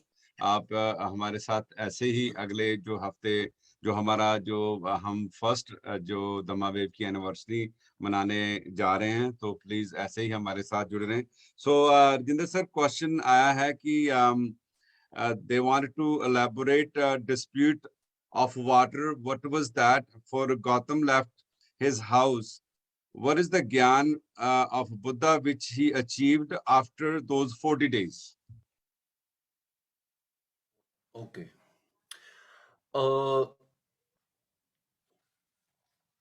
जब बुद्ध संघ में शामिल हुए, शाक्य संघ में, तो बिलीफ ये था कि जो भी अडल्ट था, जो शाक्य अडल्ट हो जाता था, उसको संघ में शामिल किया जाता था, और संघ का वो मेंबर उनको अनिवार्य रहना ही पड़ता था। तो संघ में शामिल हो जाने की एक सिस्टम था, और उसमें जैसे मैंने कहा कि रेजोल्यूशन पास किया जाता था, 3 बार उसको रिपीट किया जाता था, और अगर कोई विरोध नहीं होता तो उसको एक्सेप्ट मान लिया जाता था। उसके बाद जो संघ का कंडक्ट है, कोड क्या है, तो जो पंचशील हैं उनमें से जो 4 जो प्रक्रियाएं हैं, जो 4 डिसिप्लिन संघ के सदस्य, शाक्य संघ के सदस्य के रूप में हर एक शाक्य को जो संघ में शामिल था उसको फॉलो करना पड़ता था। वो पहला ये था कि वो मैं व्यभिचार नहीं करूंगा, ये पहला कोड ऑफ कंडक्ट था संघ, शाक्य संघ का। दूसरा था कि मैं किसी की हत्या नहीं करूंगा, और तीसरा था कि मैं जो चोरी है, संघ का सदस्य होते हुए चोरी नहीं करूंगा, और चौथा था कि मैं झूठी एविडेंस नहीं दूंगा, झूठा साक्ष्य नहीं दूंगा। तो इसको अगर हम एनालाइज करते हैं, जो आंसर है उस पे मैं इसके बाद आऊंगा पॉइंट पे। तो इसमें जो पंचशील बाद में बुद्ध ने तय किया, उसमें से जो 3 शील हैं, कौन से? मैं व्यभिचार नहीं करूंगा, संघ का, शाक्य संघ का सदस्य रहते हुए, शाक्य संघ का सदस्य रहते हुए मैं हत्या नहीं करूंगा, और शाक्य संघ का सदस्य होते हुए मैं चोरी नहीं करूंगा। ये जो 5 शील हैं, उनमें से 3 शील जो तथागत बुद्ध ने बोधि प्राप्त करने के बाद जब संघ का निर्माण किया है, और जब जब बोधि प्राप्त हुई है, तो उन शीलों का भी उन्होंने उसको वहां पे उनका उनका अभ्यास किया है, उनको परिपक्व करने का। तो 5 शीलों में से 3 शील की जो प्रक्रिया थी या जो जो प्रैक्टिस थी, वो शाक्य संघ में भी थी। मैं झूठी गवाही नहीं दूंगा। ये अगर हम ईसा की जो शिक्षाएं हैं उसको अगर पढ़ते हैं, जो जीसस ने अपने डिसाइपल्स को एडमिनिस्टर करवाए थे शील, कोड ऑफ कंडक्ट, तो उसमें मैं झूठी गवाही नहीं दूंगा एक शील है, एक कोड ऑफ कंडक्ट है। जबकि पंच जो शील हैं, उसमें झूठी साक्षी वाला जो एविडेंस, मैं गलत एविडेंस नहीं दूंगा, वो पंचशील में बुद्ध ने संघ का निर्माण करते हुए इसको नहीं डाला है, परंतु शाक्यों के संघ में ये था। और शाक्यों के संघ में ये मान्यता थी कि अगर कोई इन चारों में से वॉयलेशन करेगा तो संघ उसके विरुद्ध, जो शाक्यों का संघ था, उसकी जो काउंसिल थी, वो उसके विरुद्ध कार्रवाई कर सकती है। तो संघ में जो मतभेद हुआ, ये प्रश्न था, उस संघ में मतभेद क्यों हुआ? संघ में मतभेद इसलिए हुआ कि जो रोहिणी नदी थी, जो कोलिये और शाक्य थे, ये दोनों जो ग्रुप थे, ये दोनों ही आपस में रिश्तेदार ही थे। इनके जो हैबिटेशन थे, वो जो जो रोहिणी नदी है, उसके एक किनारे पे एक के हैबिटेशन थे और दूसरे किनारे पे दूसरे के हैबिटेशन थे।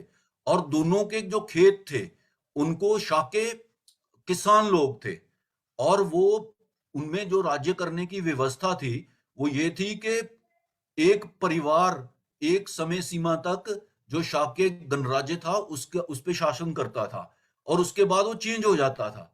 तो उसमें कोई जनपद नहीं था। जनपद, बुद्ध के समय में जनपद उसको कहा जाता था जिसमें सम्राट राज करते थे। जैसे बिंबिसार जो थे, वो मगध के सम्राट थे, और मगध को जनपद के रूप में माना जाता था।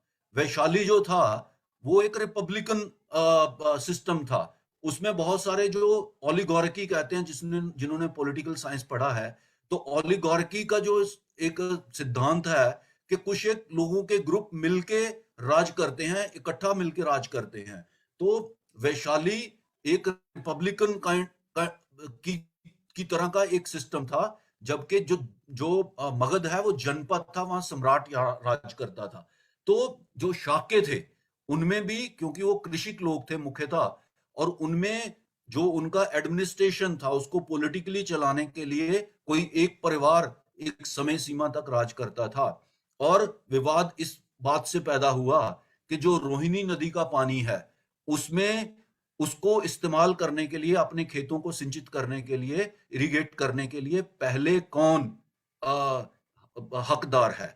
तो कभी किसी समय कोलिये पहले कर लेते थे, किसी समय शाक्य करते थे। तो बट इस मौके पे जब गौतम संघ के सदस्य बन गए थे और उनकी आयु 28 बरस हो गई थी, और 28 बरस का मतलब है कि बुद्ध शायद 16 बरस में संघ के सदस्य बन गए थे, शाक्य संघ के, और उसके भी करीब 11 या 12 बरस के बाद, सदस्य रहने के बाद, ये एक द्वंद पैदा हुआ था संघ में। और संघ में कई एक लोग थे जो ये चाहते थे कि कोलियों से युद्ध करके इसका वंस फॉर ऑल सेटलमेंट कर दिया जाए, और इसको ही लेके वो प्रस्ताव आया था जिसपे वाद विवाद हुआ था संघ में, कि पहले पानी लेने का, जो रोहिणी नदी का पहले पानी लेके अपने खेतों तक ले जाने का जो अधिकार है, वो शाक्यों का है। शाक्य की जो सभा थी, उसमें जो उनके लोग थे, जो कि उनमें एक तरफ गौतम थे, उसके भी सपोर्टर थे, और एक दूसरी तरफ उनके सेनापति थे, उनके भी सपोर्टर थे। तो वाद विवाद इस बात से ही शुरू होता है कि वंस फॉर ऑल इसका सेटलमेंट कर दिया जाए, और अगर ये बातचीत से हल नहीं होगा तो लड़ाई करके कर दिया जाए। तो बातचीत करने वाले जो लोग थे उनकी संख्या बहुत कम थी, उसको सपोर्ट करने वाले लोगों की संख्या कम थी, और जो सेनापति था, जो लड़ाई के हकदार था, उसको लेके उसकी सपोर्ट ज्यादा थी। अल्टीमेटली जब ये रेजोल्यूशन डिस्कशन होता है उस रेजोल्यूशन पे कि पानी की जो प्रॉब्लम है उसको सॉल्व करने के लिए अल्टीमेटली युद्ध कर लिया जाए, तो बुद्ध जो गौतम, सिद्धार्थ गौतम शाक्य संघ का मेंबर होता है, जब वो भी अपनी जो प्रस्तुति करता है अपने विचारों की उस संघ में, तो उसको सपोर्ट उस वक्त नहीं मिलता है। परंतु जो उनके दूसरे ग्रुप के लोग हैं जिसमें सेनापति लीड करता है, उनको वो रेजोल्यूशन पास हो जाता है। तो रेजोल्यूशन जब पास हो जाता है तो बुद्ध को वो प्रेशराइज करते हैं कि तुमको उसका जो फॉलोइंग स्टेप है कि भर्ती किया जाए, सेना में लड़ाई करने के लिए जो सैनिक है उनको भर्ती किया जाए। तो ये था कि जो भी अडल्ट आदमी है उसको सेना में भर्ती किया जाएगा जिसकी 16 साल से लेके 50 साल तक की उम्र है। तो फिर संघ के, शाक्य संघ के सामने ये प्रस्ताव जब आता है, फिर बुद्ध उसका विरोध करते हैं कि हम लड़ाई के पक्ष में नहीं हैं। हम वो सुझाव देते हैं कि 2 लोग कोलियों की तरफ से और 2 लोग शाक्यों की तरफ से सिलेक्ट किए जाएं, और वो चारों मिलके एक 5वां व्यक्ति सिलेक्ट कर ले, और ये 5 जो मेंबर बनेंगे काउंसिल के, ये जो भी रिजॉल्व करेंगे उसको मान लेना चाहिए। परंतु जो सेनापति के साथी लोग थे उनका कोई भी इस प्रकार से सॉल्यूशन में आस्था नहीं थी। तो जब बुद्ध सेकंड टाइम इसका अपोज करते हैं तो फिर वो सेनापति बुद्ध को वो 4 प्रतिज्ञाएं याद कराता है कि जब तुम शाक्य संघ के मेंबर बने थे तो आपने 16 बरस में उस कमिटमेंट दिया था कि तुम शाक्यों के जो हित हैं उनका अनुरक्षण करोगे, उनकी रक्षा करोगे। अब जब ये लड़ाई का रिजॉल्व कर दिया है शाक्यों की सभा में और उसके विपरीत तुम जो जा रहे हो तो तुम्हें दंड भोगना पड़ेगा। तो 3 दंड निश्चित किए गए थे। सबसे पहला प्रथम था कि उनको मौत की सजा दी जाए। जो रेजोल्यूशन पास हो जाता है उसके बावजूद भी जो शाक्य संघ का सदस्य उसका विरोध करता है तो उसको मौत की सजा दी जाए। दूसरा था कि उनके जो खेत हैं, उनकी जो प्रॉपर्टी है उसको कॉन्फिस्केट कर लिया जाए। और तीसरा जो था कि उसको जलावतन कर दिया जाए, उसको अपना जो शाक्य जनपद है उससे भगा दिया जाए, शाक्यों का जो भी टेरिटोरियल जुरिस्डिक्शन है उससे वो बाहर चला जाए। तो एक और बात थी कि जो शाक्यों का संघ था उसके ही पड़ोस में एक बड़े राजा का भी राज था, और जो शाक्य कोलिये और शाक्य दोनों उससे डरते थे कि अगर हमने इस तरह से लड़ाई झगड़ा किया तो पूरा जो शाक्यों का रिपब्लिक एक तरह का सिस्टम है उसको राजा ओवर पावर कर लेगा और हमारी जो स्वतंत्रता है वो नष्ट हो जाएगी। तो उन्होंने ये भी, उनको पता था कि अगर मौत की सजा सिद्धार्थ गौतम को दी जाती है तब भी राजा नाराज होगा और हमारे ऊपर हमला करेगा वो। तो ये सब जो बातें चल रही थी संघ में, तो बुद्ध उस वक्त एक अपनी ही तरफ से एक जो सेनापति है उसको एक सॉल्यूशन पेश करते हैं कि तुम ऐसा करो कि मैं ये देश छोड़ने का प्रस्ताव खुद ही प्रस्तुत करता हूं और तुम इसको मान लो, और उसके वजह से तुम जो राजा है, पड़ोसी राजा, उससे भी तुम्हें एक डरने की आवश्यकता नहीं रहेगी, और मैं भी अपनी जो सजा है वो भुगत लूंगा, और मैं ये अश्योरेंस देता हूं कि मैं जो शाक्यों का टेरिटोरियल जुरिस्डिक्शन है उसके बाहर चला जाऊंगा, मैं फिर वापस नहीं आऊंगा। तो फिर वो कहता है कि इसके लिए तुम्हें अपने माता पिता की परमिशन चाहिए होगी। तो वो कहता है कि बुद्ध कहते हैं कि मैं ये प्राप्त कर लूंगा। तो बहुत उसमें आर्ग्यूमेंट होता है, बहुत उसमें वाद विवाद होता है उनके परिवार में। और क्योंकि यशोधरा की गौतम से शादी 16 बरस की उम्र में होती है और 29 बरस की उम्र में वो घर छोड़ने का वो निर्णय करते हैं, और उसमें उनके जो माता पिता हैं उनकी भी एक तरह से परमिशन होती है, और यशोधरा का तो साथ होता ही होता है। तो ब्राह्मणी लोगों ने जब बुद्ध के जीवन और उनकी जो क्रियाएं हैं उन पे अपना चिंतन लिखा है, तो उन्होंने ये लिखा है कि वो यशोधरा और राहुल को सोते हुए ही छोड़ के चले गए थे। ये बहुत भारी झूठ है, ये असत्य बात है। और 16 बरस से भी 16, 26 और 13 बरस तक यशोदा बुद्ध के साथ रही है, और उनके जो मन में द्वंद चल रहा था कि सत्य की खोज करनी है, दुख क्यों है, इनका इनसे पार पाना है और इसका जो रास्ता ढूंढना है। तो ये एक और दूसरा जो धारणा जो बुद्ध पे जो लिखने वाले लोग हैं, जिन्होंने जो जो धम्म है उसका सही प्रकार विश्लेषण और उसकी अंडरस्टैंडिंग नहीं की है, वो ये लिखते हैं कि एक बूढ़े आदमी को देख लिया, एक रोगी आदमी को देख लिया और उन्होंने डिसाइड कर दिया कि हम घर छोड़ के चले जाएंगे। तो वो बाबा साहब अंबेडकर इन सब जो मान्यताएं हैं इन पे प्रश्न चिन्ह पैदा करते हैं और कहते हैं कि एक 29 बरस का आदमी ये कैसे हो सकता है कि चाहे वो राजा ही हो, चाहे वो राजा का बेटा राजकुमार ही हो, उसने अपने 29 साल के जीवन में ये ना देखा हो कि उसने कोई बूढ़ा आदमी देखा है, उसने कोई रोगी आदमी देखा है। इस प्रकार की जो मान्यताएं हैं ये सरासर झूठ और गलत हैं। तो बाबा साहब अंबेडकर उससे उनका पर्दाफाश करते हैं।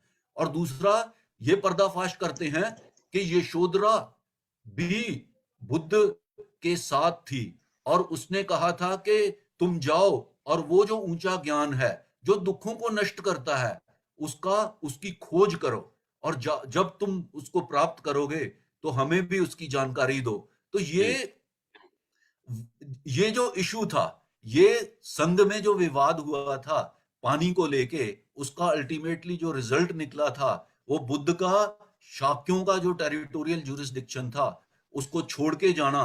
और बाद में वो पंचवर्गीय भिक्षु उसके एविडेंस थे, जब बाद में उरुवेला से एक्चुअली बिंबिसार के मिलने के बाद, बिंबिसार और तथागत की जब मीटिंग होती है मगध के पास, तो तब भी वो पंचवर्गीय भिक्षु आते हैं, बुद्ध को मिलते हैं और वो कहते हैं कि वो जो लड़ाई थी शाक्यों और कोलियों के बीच में वो हुई नहीं है, वो रुक गई है, क्योंकि जो बीज आपने शाक्यों की सभा में बोया था कि लड़ाई से कोई सोल्यूशन नहीं होता है, उसको सबने मान लिया था और कोई लड़ाई नहीं हुई थी।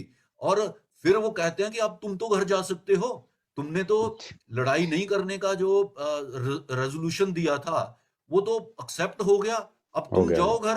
तो बुद्ध कहते हैं कि नहीं, वो एक उस समय मोमेंटरली चीज हुआ था, परंतु वो उसकी वजह क्या थे, वो ऐसी जो मानसिकताएं मनुष्य के मन में पैदा हुई जो दुख कारक हैं, जो दुख दे सकती हैं, इस तो उनका डीप रूट में जाके उनका अनुसंधान करना, उनका सोल्यूशन करना ही मेरा पर्पस है। तो जब तक वो प्राप्त नहीं होगा मैं नहीं जाऊंगा। तो उम्मीद करता हूं मैंने उत्तर दिया है आपके क्वेश्चन का। बहुत बहुत थैंक यू कश्यप साहब। बहुत अपने रियल जो था बुद्धा की लाइफ का वो बताया है, जो र्यूमर लोगों ने फैलाया, जो गलत इतिहास लिखा है उसके बारे में आपने जो करेक्शन किया, आपके बहुत बहुत आभारी हैं। तो एक बार फिर आपका बहुत बहुत धन्यवाद कि आप हमें जो बुद्ध इतिहास के जो सच्चा इतिहास है उसके साथ जोड़ रहे हैं। हम तहे दिल से आपके धन्यवाद करते हैं।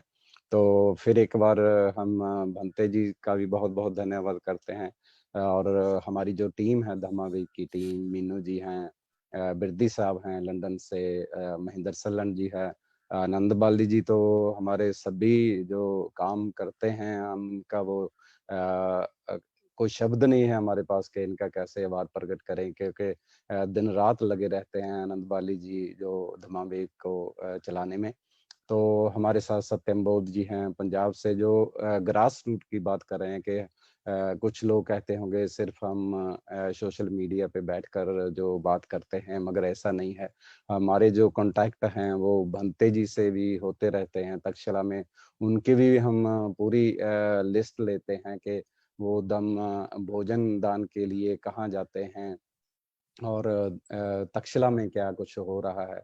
तो उसी के लिए हमारे जो सहयोगी हैं, जहाँ वैंकूवर से भी हैं और इंग्लैंड से भी है, जो काम वहाँ चल रहा है उसके लिए जो दान कलेक्ट करते हैं, उसका भी जो दान देते हैं तक्षशिला को, हम उनका भी तहे दिल से धन्यवाद करते हैं। जैसे सतीश औजला जी हैं, सुरजीत बैंस जी है, और भी हमारे परिवार के साथी हैं जिन्होंने उसके लिए दान दिया है। तो जो ग्रास रूट की बात है, जो काम है, वो भंते मद्दता बुद्ध जी तक्षशिला से हमें रिपोर्ट करते रहते हैं और हम आनंद जी को रिपोर्ट करते हैं।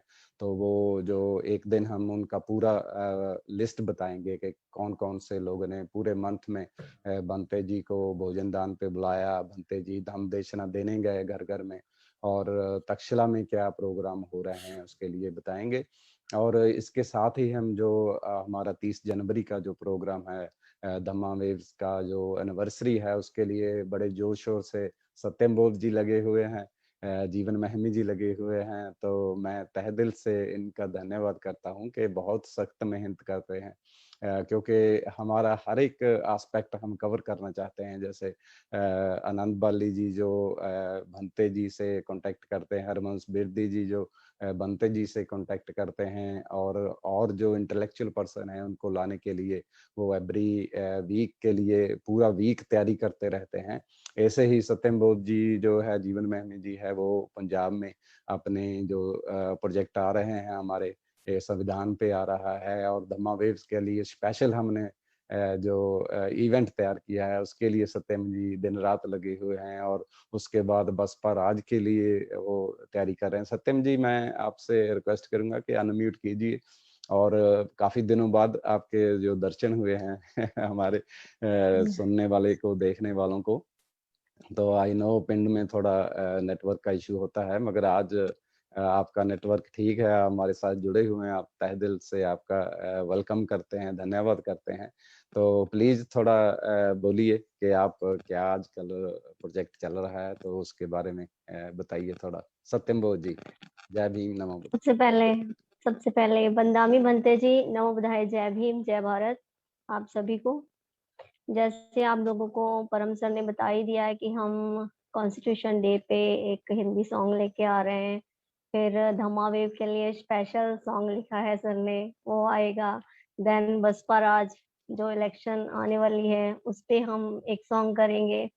तो अब मैं आपको दो एक स्थायी अंतरा सुनाऊंगी बाबा साहेब का, जो मैंने खुद लिखा है। बाबा साहेब बुद्ध दा इतिहास पढ़ गए, बाबा साहेब बुद्ध दा इतिहास पढ़ गए, आजादी लिया के रैणी ओ बोधी सत्व बन गए, ओ बोधी सत्व बन गए। बुद्ध दे समय तो पहला कहर बड़ा सी, ਉੱਚਿਆਂ ਦਾ ਨੀਵਿਆਂ ਨਾ ਵੈਰ ਬੜਾ ਸੀ। बुद्ध दे समय तो पहला कहर बड़ा सी, ਉੱਚਿਆਂ ਦਾ ਨੀਵਿਆਂ ਨਾ ਵੈਰ बड़ा सी। देख के ते आगे अखी हंजू भर गए, आजादी लिया के रैणी ओ बोधी सत्व बन गए, ओ बोधी सत्व बन गए। नमो बुद्धाय, जय भीम, जय भारत, जय Shri Ram. Thank you so much साधु, परम thank sir. You, thank thank you, साधु थैंक यू। साधु वेरी गुड, साधु। Very good, very good line ਸੀ। ਜਾਂ ਬੁੱਧਾ ਤੋਂ ਬਾਅਦ ਆਪਣਾ ਜੋ ਸਾਨੂੰ ਬਰਾਬਰਤਾ ਅਸਲ ਚ ਮਿਲਣ ਲੱਗੀ ਹੈਗੀ, ਉਹ ਬੁੱਧ ਦੇ ਸੰਦੇਸ਼ ਤੋਂ ਬਾਅਦ ਹੀ ਮਿਲਣ ਲੱਗੀ, ਔਰ ਬਾਬਾ ਸਾਹਿਬ ਦੇ ਜੋ ਸੰਵਿਧਾਨ ਤੋਂ ਬਾਅਦ ਹੀ ਸਾਨੂੰ ਅਸਲ ਜੋ ਆਜ਼ਾਦੀ ਮਿਲੀ। सो बहुत बहुत धन्यवाद आपका सत्यम जी, कि आपने जो ये लाइन बोली और आप जो काम कर रहे हैं। सत्यम जी की आवाज जो है बहुत सुरीली है, और पहले भी आपने इनके मिशन के लिए जो गाने सुने हैं। तो आनंद जी हर एक वीक जो इनके गाने से प्रोग्राम शुरू करते हैं। तो बहुत बहुत तहे दिल से आपका धन्यवाद कि आप मिशन के लिए बहुत समर्पित हैं, और आपका पूरा परिवार जो आपने बुद्ध की दीक्षा भी ग्रहण की है। तो आप ऐसे ही हमारे साथ जुड़े रहें। तो हम चाहते हैं कि हम मिशन को, जो बाबा साहब ने हमारा ड्यूटी लगाया है, हमारा फर्ज बनता है कि हम मिशन को आगे ले जाएं, और ऐसे ही हमारे साथ आप जुड़े रहें। और इसी के साथ हम मीनू धीर जी का और उनके परिवार का धन्यवाद करते हैं, जो हमारे साथ अभी ज्वाइन किया है उन्होंने। तो हमें आशा है कि हम बाबा साहब का जो मिशन ऐसे बढ़ाते रहेंगे। बहुत बहुत धन्यवाद आनंद जी, थैंक यू। बहुत बहुत धन्यवाद कैंथ साहब। सत्यम जी बहुत बहुत धन्यवाद। तो जैसे कैंथ साहब ने बताया, क्योंकि जो हमारी फर्स्ट सेलिब्रेशन है वो 30 जनवरी को हम मनाने जा रहे हैं, और भारतीय समय सेम ही रहेगा। तो उसके लिए मैं मीनू जी भी एक बहुत बड़े प्रोजेक्ट के ऊपर काम कर रहे हैं। और उसके साथ साथ ही जैसे आप जानते हैं कि गुरु रविदास महाराज का जन्मदिन भी आ रहा है फरवरी के अंदर, तो हमारे आदरणीय जो हमारे डे वन से हमारे साथ सहयोगी हैं सनम साहब, उन्होंने एक जो उस जन्मदिन के ऊपर जो एक दमा वेव के माध्यम से एक जो हमारे लोगों को एक तोहफा देने जा रहे हैं, उसके ऊपर भी हम बातचीत करेंगे। मैं हरबंस बिरदी जी को रिक्वेस्ट करूंगा वो भी उसके जो तोहफा हम देने जा रहे हैं दमा वेव के माध्यम से, और सलन साहब का धन्यवाद भी करें। उससे पहले मैं मीनू जी से रिक्वेस्ट करूंगा कि थोड़ा सा अपडेट करें कि वो जो प्रोजेक्ट की तैयारी कर रहे हैं, जहाँ कुछ कमेंट्स वो कमेंट को मॉनिटर करते हैं, उसके बारे में थोड़ा सा बताएं। As a team, as a technical member of Dhamma Waves, we all read all the comments and suggestions. हम सारे ही कमेंट्स और सजेशन को बहुत ही केयरफुली रीड कर भी रहे हैं, और सब व्यूवर्स का और देखने वालों का हम तहे दिल से थैंक यू भी करते हैं फ्रॉम ऑल धम्मा टीम्स। आप ऐसे ही हमारे साथ जुड़े रहें और हमें सजेशन देते रहें, और जो भी पंजाब के अंतर्गत कोई भी एक गतिविधि होती है तो आप हमें हमारे नंबर पर भी आप हमें वो न्यूज या कोई एक्टिविटी आप हमें सेंड कर सकते हैं। हमारा नंबर है 8728959478। तो ये हमारा नंबर है जो कि 24 आवर अवेलेबल होता है। तो इसके साथ साथ मैं एक नए प्रोजेक्ट पर हम काम कर रहे हैं, जो कि हम कुछ टाइम के बाद हम लेकर आ रहे हैं उस प्रोजेक्ट को। तो हमने अपने टीम मेंबर्स के साथ जुड़कर ये एक प्रोजेक्ट के बारे में सोचा है, अभी उस पर स्टार्ट कर दिया है काम करने के लिए। तो वो प्रोजेक्ट हम सोच रहे हैं कि हम एक पेज भी हमारा हो गया, और पेज पर भगवान बुद्ध जी की कृपा से बहुत सारे व्यूअर्स हैं हमारे पास। तो कई बार कोई क्वेश्चन का सेगमेंट होता है या कोई ऑन द स्पॉट हमसे कोई कांटेक्ट करना चाहता है, तो उसके लिए हम एक वेबसाइट भी लॉन्च करने जा रहे हैं, जो कि हम विद इन 2 मंथ्स हम लॉन्च कर देंगे। तो आप हमारी वेबसाइट पर भी आकर कोई भी तरह की कोई भी एक्टिविटी या धम्मा के रिगार्डिंग, कुछ भी धम्म के रिगार्डिंग आपने कोई भी अपने सजेशन देने हो, आपने कोई मैसेज करना हो, तो आप हम उस पर हमें बता भी सकते हैं और मैसेज भी कर सकते हैं। और कई हमारे जो भी प्रोग्राम्स हुए हैं अराउंड 1 ईयर तक, कोई भी 1 साल हो गया है, हम अभी हमारी 30 जन को फर्स्ट एनिवर्सरी भी है। तो हम वो सारे प्रोग्राम्स जो हमारे पिछले प्रोग्राम्स, हमारे जो नए व्यूवर्स हमारे साथ जुड़ रहे हैं वो अभी उन्होंने नहीं देखे होंगे या नहीं, वो हम एक पूरी लिस्ट रेडी करके वो लिस्ट हम पूरी अपनी वेबसाइट पर भी डालेंगे। हमारे सारे प्रोग्राम जो रिकॉर्डेड होंगे उनकी सारी लिस्ट हम उनके सारे लिंक्स भी हम वेबसाइट पर डालेंगे।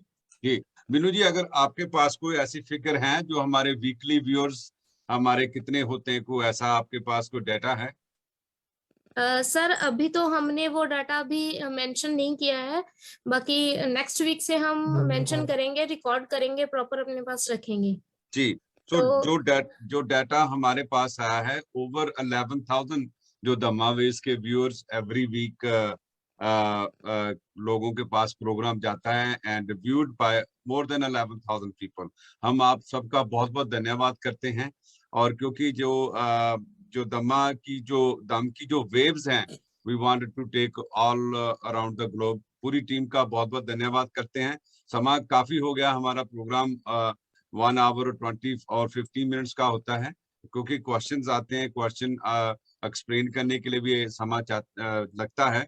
तो हम सबका बहुत बहुत धन्यवाद करते हैं। आखिर में I think Bhante ji drop off, उनका नेटवर्क का दिख नहीं रहे मेरे को। बंते जी, अगर बंते जी हैं तो हम उनसे ब्लेसिंग भी लेंगे, और अगर नहीं तो फिर मैं आदरणीय हरबंस बिरदी जी से रिक्वेस्ट करूंगा, क्योंकि जो हम एक सलन साहब से रिक्वेस्ट की थी उसके बारे में थोड़ा सा वो बताएंगे, और साथ में हमें ब्लेसिंग भी देंगे at the end of the programme. Birdi Sahab, over to you. Thank you. नमो बुद्धाय। काश्यप साहब ने बहुत ही अच्छे ढंग से हमें बुद्धा एंड धम्मा से बताया, और भंते जी ने श्रावस्ती के बारे में मेरे लिए तो कुछ कहने के लिए बाकी रह नहीं जाता, लेकिन जो हम सलर साहब के बहुत आभारी हैं कि उन्होंने धम्मा वेव के लिए जो पहली वर्षी पे एक किताब तो मेरे गुरु LR बाली की है जो बाबा साहब की लाइफ के ऊपर है, और एक जो सबसे पहली मेरी किताब थी ये बोधि किरणा, इनमें जो धम्मपद की 100 शिक्षाएं जो है वो जो शॉर्ट एंड प्रसाइज वो मैंने चुन के 100 लिखी है। तो ये इसका तीसरा एडिशन सरन साहब छपवाएंगे जो कॉस्ट प्राइस पे लोगों को दी जाएगी। तो जो किताब दूसरी है वो शायद आनंद जी के पास उसकी कॉपी होगी, वो दिखा सकते हैं, लेकिन इस किताब का तीसरा एडिशन हम सलन साहब के बहुत आभारी हैं कि उन्होंने अपनी जो मेहनत की कमाई है उसमें से इसको 2000 की कॉपी छपवाई है। Thank you. और जो धम्मा वेव है it is going to go long way. वो मैं इसलिए कहता हूँ कि जैसा बाबा साहब ने कहा है कि अगर किसी नेशनलिटी का सत्र लगाना है तो वो औरतों से लगेगा। अगर हमारी अब ये 2 बेटियां यहाँ हमारे बीच में आके हर तरह से बहुत हार्ड काम कर रही हैं तो धम्मा वेव इनके वजह से भी बहुत it will go long way. Thank you. तो विद्या साहब जैसे आप चीवर में रहें तो हम चाहते हैं कि आप ही ब्लेसिंग आज की प्रोग्राम के बाद आप ब्लेसिंग दें और उसके साथ ही आज का जो प्रोग्राम हम यहाँ पे समाप्त करेंगे। ठीक है। भवतु सब मंगलं रखन्तु सब देवता सब बुद्धानुभावेन सदा सुखी भवन्तु ते। भवतु सब मंगलं रखन्तु सब देवता सब धम्मानुभावेन सदा सुखी भवन्तु ते। भवतु सब मंगलं रखन्तु सब देवता सब संघानुभावेन सदा सुखी भवन्तु ते। साधु साधु साधु। बहुत बहुत धन्यवाद आपका। एक सजेशन है आनंद जी कि आगे के लिए भंते से आशीर्वाद लेकर उनको जाने दिया जाए तो अच्छा है, क्योंकि इतना लंबा समय उनके लिए शॉर्ट हो जाएगा। जी जी बहुत बहुत धन्यवाद। बिल्कुल जी बिल्कुल हम इसका ध्यान रखेंगे। और आखिर में सर राजेंद्र सर का बहुत बहुत धन्यवाद। और ये जो सेगमेंट हमारी कंटिन्यूसली रहेगी और मेरे को पूरा विश्वास है बहुत सारे लोगों को जो क्वेश्चन है, जैसे सर बहुत सरल भाषा में बुद्धा एंड धम्मा को एक्सप्लेन कर रहे हैं, बहुत सारे लोगों के जो सवाल के उत्तर मिलेंगे।